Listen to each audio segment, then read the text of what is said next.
Welcome to the story of liberty. The stories of history become clear when we see that while the oppressors carry out their plans, they do things their own way. That there is a divine hand working a counterplan that in time shapes the destiny of people and nations. This divine hand is always at work behind the scenes, whether nations rise or fall, and as generations come and go. Join me for a few minutes to see this divine hand at work in the following short story that leads to the founding of America.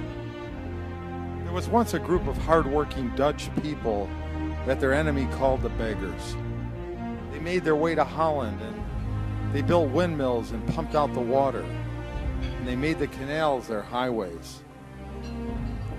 Unfortunately, these Dutch people, they had a bad king named Philip, and he taxed them unjustly. He began to burn and hang them. More than 100,000 are put to death. A man named William the Silent is their leader. William is ready to lay down his life, if need be, for liberty. He never gives up, even when he loses in battle over and over. In the year 1574, the Spaniards are attacking Leyden, Holland. King Philip offers a pardon if the people of Holland will surrender. But what have they done wrong? Nothing. They have been reading the Bible and thinking for themselves. This is the answer the citizens of Leyden sent to their king. They said, as long as there is a man left, we will fight. We will fight for our liberty and our faith.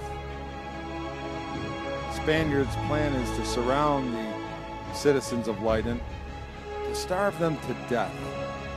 Months pass by and the people decide it's better to open the dikes and let the sea come in upon the land. Better a flooded land than a lost land. We could pump it dry again, they think, but if we surrender now to our enemies, our liberties are gone forever. The dikes are cut and the word gets out, and there are 200 boats ready to sail to help the poor people of Leyden. The people rejoice and the tower bells ring, and the people sing psalms of thanksgiving over the news. Thousands are dying of starvation. The people are eating dogs. Infants die in their mother's arms, and the mothers drop dead right in the streets. The air is reeking with malaria.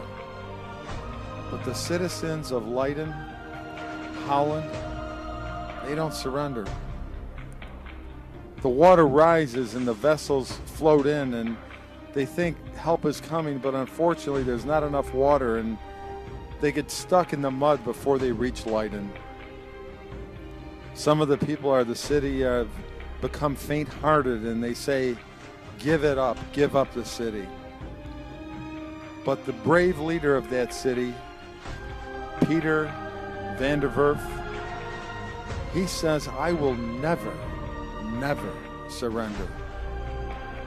Secure in their fortifications, the Spaniards shout, ha ha, you beggars. The sea hasn't come to Leyden yet. Your plan has failed, and your boats are stuck in the mud. Surrender now or die like dogs. Peter sends a message to the Spaniards, and he says this, a message that rings down through the centuries. As long as you could hear a dog bark inside the walls, you may know that the city holds out. We will eat our left arms and fight with our right. When we can't stand any longer, we will set fire to the city and perish in the flames rather than give up our liberty. Days pass and the fleet lies motionless in the mud, but then suddenly the wind swirls from the southwest and blows in a hurricane force into Leyden, and the sea comes rolling in. The 200 vessels there with reinforcements begin to float into Leyden again, and the beggars are now cheering. The Spaniards are now in panic, and the citizens chase them with harpoons, just like the walruses of the North Sea. Night comes with a loud crashing sound, and it's the sound of the wall of the city falling. The waves have undermined the wall of the city, and the Spaniards panic because they think the citizens are attacking them. So at night they flee miles away from Leyden. Folks, never again shall the Spaniards attack Leyden. The citizens have flooded their land, but they have saved what is worth much more than lands or houses. They have saved their liberty. The citizens of Leyden, they never knew that they provided the safe place, the same place that our pilgrim forefathers would later escape to seek safety and refuge from another oppressive king in England, King James. The divine hand of God was in fact working a counterplan, and this provided a safe place for our forefathers, the pilgrims who lived in Leyden for 12 years. It was the only place in all of Europe where it was safe to go. And it's all because the citizens of Leyden would not surrender their liberty.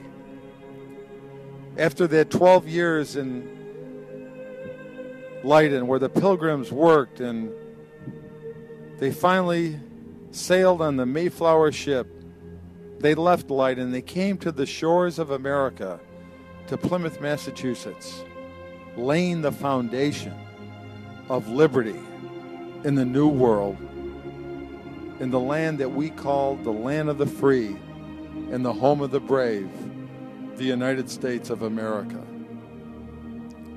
And that's how it all began